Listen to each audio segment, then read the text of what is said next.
Halo netizen pecinta keadilan. Satu kasus yang viral juga akhir-akhir ini, kasus hukum tentunya, penangkapan atau penetapan tersangka Firly Bahuri, Ketua KPK, yang sampai hari ini dia belum mengundurkan diri. Bahkan informasi terbaru dia mau menggugat, melapor balik ke Polda Metro Jaya. Yang mau saya soroti di sini adalah pernyataan dari Wakil Ketua KPK Alexander Marwata yang ketika ditanya wartawan apakah dia merasa malu atau secara kelembagaan dengan adanya kasus Firly ditetapkan sebagai tersangka ini, tapi ternyata jawaban yang diberikan adalah mereka tidak malu. Pertama dalam sejarah Indonesia, sejak KPK berdiri 2023, pimpinan KPK menjadi tersangka korupsi. Yang ingin saya tanyakan, apakah ada permohonan maaf dari KPK kepada masyarakat atau rasa malu kepada masyarakat? Sekali lagi, itu yang ingin saya tanyakan. Ya, kita juga harus berpegang pada prinsip praduga tidak bersalah. Itu dulu yang kita pegang, kan gitu kan? Apakah kami malu? Saya pribadi tidak.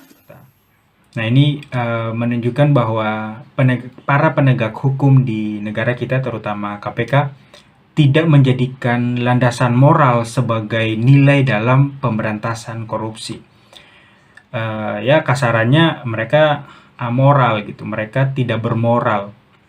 Ya bagaimana kita mau mengharapkan hukum yang bermoral atau penegakan hukum yang baik, pemberantasan korupsi yang jujur kalau ternyata para penegak hukum sendiri tidak memiliki moral gitu, tidak memiliki rasa malu.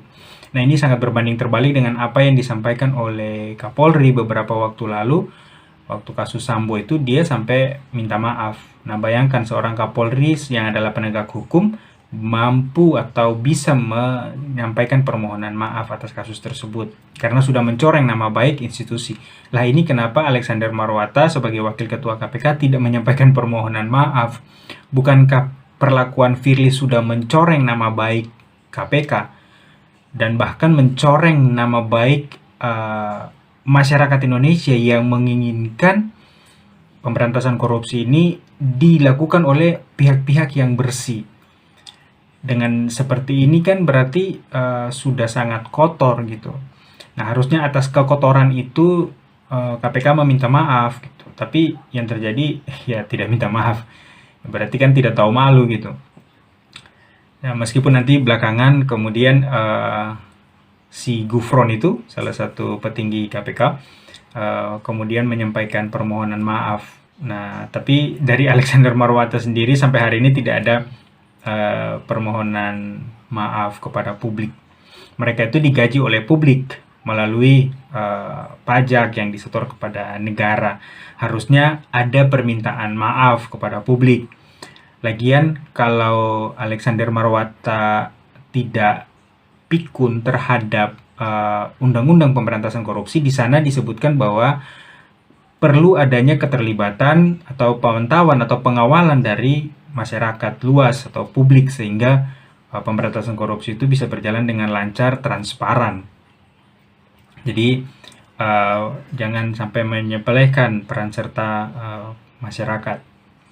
Nah oleh sebab itu ada baiknya bukan sekedar meminta maaf, tetapi KPK segera berbenah diri supaya bisa mengembalikan kepercayaan publik terhadap lembaga tersebut. Sikap Alexander Marwata ini menimbulkan kecurigaan jangan-jangan dia benar yang dituduhkan bahwa atau diduga bahwa dia terlibat di dalam kasus gratifikasi yang menimpa Firly. Jangan-jangan atau diduga Alexander Marwata termasuk pihak yang membackingi Firly atau memberikan perlindungan terhadap Firly sehingga sampai saat ini Firly belum mau mencopot atau mengundurkan diri dan bahkan beberapa kali kemarin tidak sempat hadir di pemeriksaan penyidik Polda Metro Jaya. Itu diduga jangan-jangan ya Alexander Marwata yang ada di balik itu gitu. Nah, sehingga sangat diapresiasi publik untuk kemudian 4 pimpinan KPK yang lainnya segera diperiksa oleh Polda Metro Jaya supaya kalau ternyata memang terbukti mereka terlibat ya segera ditetapkan tersangka dan dicopot jabatannya oleh Presiden dari KPK supaya KPK itu diisi oleh orang-orang yang bermoral, orang-orang yang tahu malu, orang-orang yang bersih untuk pemberantasan korupsi. Karena sadar atau tidak, kemiskinan, keterbelakangan yang terjadi saat ini di Indonesia itu diakibatkan oleh tindak pidana korupsi yang dilakukan oleh pejabat negara.